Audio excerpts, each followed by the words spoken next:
Thank you very much. Leslie's already set this in context, but perhaps I can just mention again the philosophy behind restoring Arctic ice. When it became clear that we're facing a climate emergency, the main response of everybody and all the organisations from the Intergovernmental Panel on Climate Change downwards via the Paris Climate Agreement was that what we have to do as a planet is reduce carbon emissions. And so the focus was entirely on reducing emissions. And of course, that's very, very important. But in the end, it doesn't save us completely because the duration of carbon dioxide in the atmosphere is hundreds or thousands of years. If we keep adding CO2, even if we add it at a reduced rate, the climate will keep getting warmer, the CO2 level will keep rising, and we'll simply roast as we're roasting now, but we'll roast more slowly. So that means that we can't depend on reducing emissions. We have to go for something that will take us beyond. And the ultimate, I think, is direct air capture to actually get the CO2 level down. But in between the two, there's a real sticking plaster period needed in which we reduce the rate of warming by methods involving increasing the reflectivity of the planet, changing the albedo.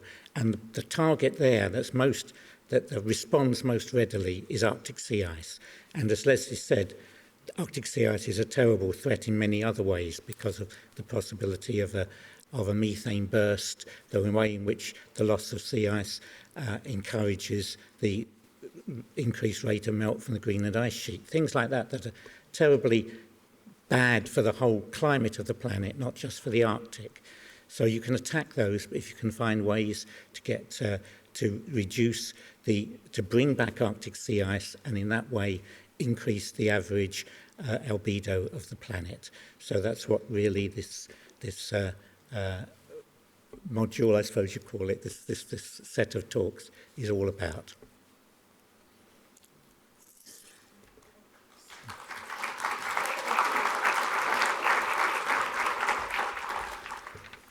All right, I promise I will keep this brief. As we've heard throughout this conference, the changes happening in the Arctic aren't just affecting the Arctic. Our planet is an interconnected system, and the vanishing ice is already having ripple effects around the world. The impacts of climate change are already readily visible from the top of the highest mountain to the very bottom of the ocean, intangible for every human on the planet, no matter where you are. The Paris Agreement was adopted in 2015 and was rafted by enough countries for it to enter into full force less than a year later, a record in international law. I think we can all agree that that shows the urgency and the commitment of the international community to act on climate change.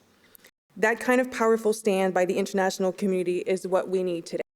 These new emerging technologies, such like the work that ICE 911 Research is undertaking and others, are here to stay.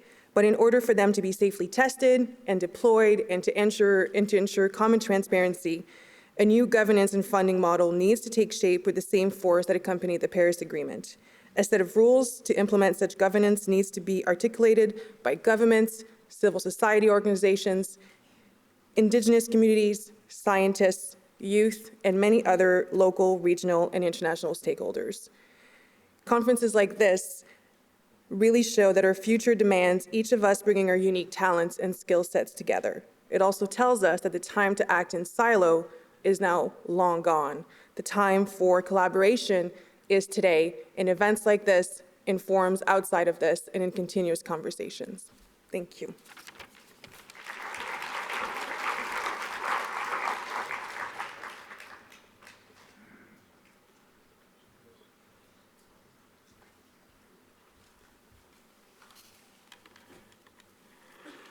Good morning.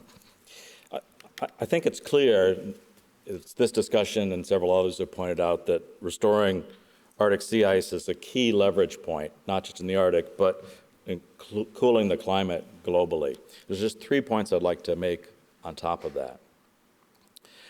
One, it's a multi-strategy approach.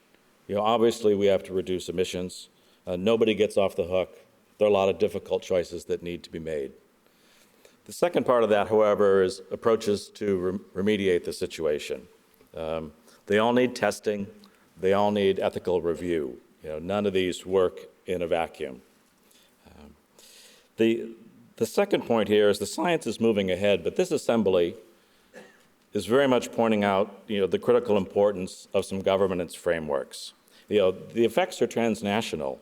We need national, international bodies, indigenous groups, broader sets of NGOs to weigh in on the balance of options available to us. Third point I'd like to make is that I've been really pleased to see the interest at these plenary sessions, at the breakouts, in the hallways, all the people we've had a chance to talk to, while we've been here. But there becomes a time to move beyond interest to action.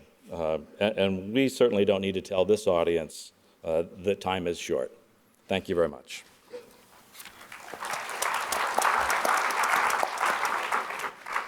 Thank you to all our panelists for starting the conversation here on how we are working to develop collaborations, develop governance, help to develop governance and funding frameworks, the need for multi-strategy approach, and the essential role of Arctic ice in climate change.